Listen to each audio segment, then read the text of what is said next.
impulsively but carefully thought through the situation, and then he formulated a plan of action. The next thing that he had to do, he had to rise up. You see, he looked at the situation and he got this plan. It's alright having a plan, but when you're facing opposition, actually starting to bring that plan into being is a different matter. We were watching The Apprentice last night. I don't know whether you watched that on the television. I love watching that particular programme. And there's a group of these so-called top executives that are sort of vying for one job. And so they're always at each other's throats. And so last night there was a guy that who claimed that he had an opportunity to go to Sandhurst, which is the officer training college in this country for the officers of the army, and it's a very coveted place to get into. And he was so bold and brash and thought he was the bee's knees, this young man did. He's sort of 21 years old.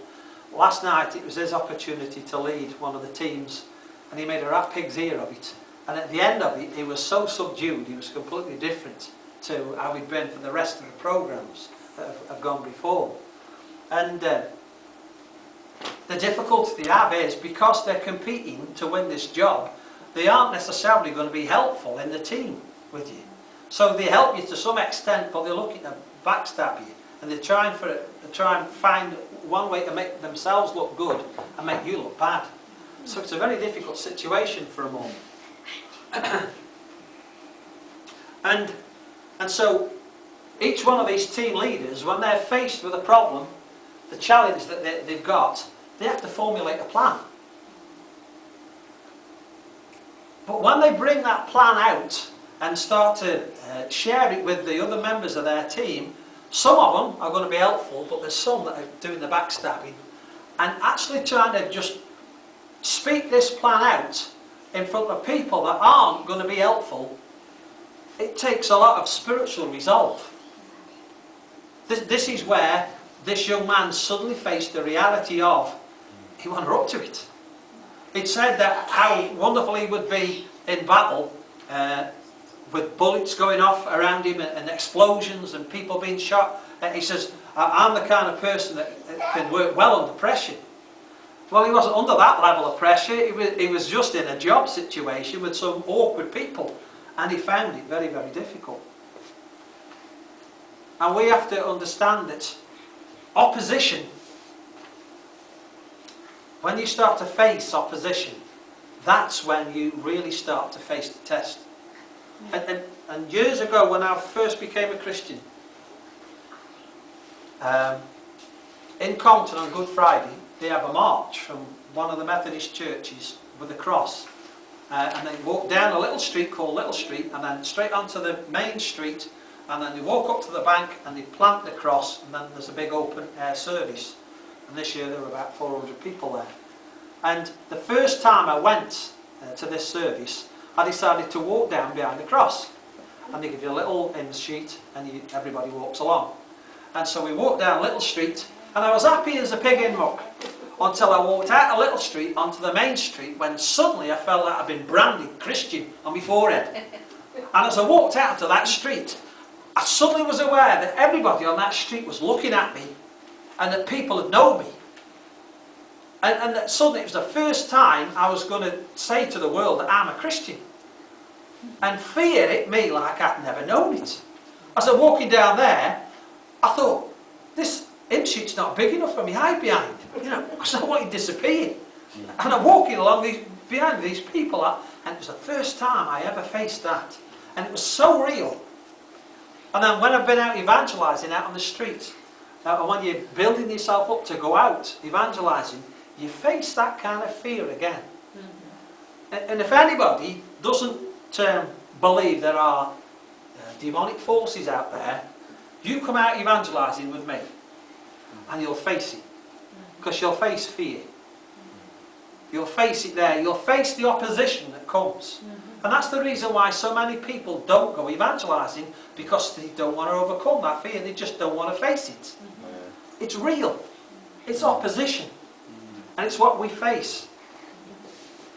Now, those that are stepping out into ministry and starting to come down the front and starting to preach or have been singing and so on, when you sit in the seats, you don't know what it's like being down the front until you first start to step out and you start to face people looking at you.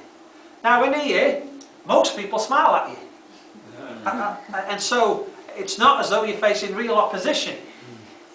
But there's some places where you go to preach, you face quite a lot of opposition.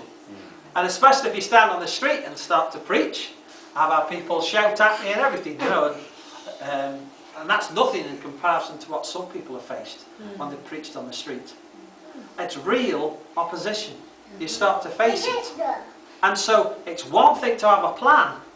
It's another thing to actually get out there and set this plan into operation. And so this is why he had to rise up. And tonight, there were times in the praise and worship, it was a bit difficult. And I'm looking out and I was listening to the Lord to see what we're supposed to do next. And right early on, I felt as though the Lord wanted us to sit down. And you know, the moment you all sat down, you were all lost in worship. But when you were standing up, there were lots of times when people were distracted. It was easy to be distracted, you see. But when we sat down, for some reason, and even in our praise and worship, wonderful as it is, we still face an opposition. Yeah. A distraction, trying to keep us out of the presence of the Lord. That's right. Because when we get into the presence of the Lord, He can drop in words like He did tonight. Those words of love that can change your life. Absolutely change your life. And in the preaching, there can be words of revelation that are specifically for you. And you can guarantee that if there's a major revelation that is life-changing for you, you will face opposition to get to that meeting. It will seem as though you've got to get through a rugby scrum to get to church, just to get to church. Everything is getting in your way. Everything's going wrong. And you get to church and things are distracting you. And at the moment that revelation comes, suddenly your attention is moved somewhere else. And by the time you get back to focusing, the preacher's spoken that out, you've missed it, and you've missed your revelation. Yeah. That life-changing moment, you missed it. And this is why we have to understand, having this ability to focus, to shut everything else out. You've got to get to it. And when it comes to start to put messages together, you will find this, believe me. Again, everything just kicks off when you start to put a message together. I had to get to the place where I said to my Sue, I'm going upstairs and I'm shut off from the world. The telephone rings, you answer it, I'm not available, right? And she didn't like it for a while because she didn't understand how difficult it was to get into that place of concentration where you're connected with the Lord, that you can hear what He wants you to say, and you can all bring order in your thoughts, so you can write it down. Yeah. And when you're in that, to be distracted, how difficult it can be to get back into that place. That's right. That's right. You see, so you have to understand that the opposition comes to stop you from being able to bring these messages, the life-changing messages for people. Hallelujah.